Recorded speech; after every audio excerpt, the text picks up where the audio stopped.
acis ola, kā skumja balta ola. Tad zaktis nāk ar rotu, lai olas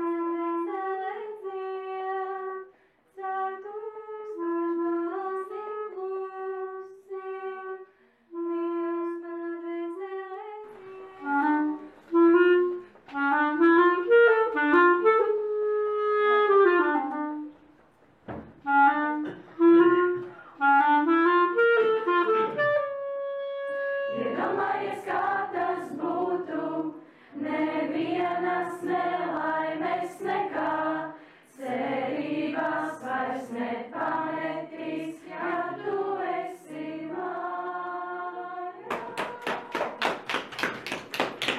Paldies, ka ļāvāt mums paviesoties pie jums, un mēs priecājamies un ceram, ka padarījām šo dienu jums saulaināku un gaišāku. Priecīgas un gaišas gaidāmās lieldienas.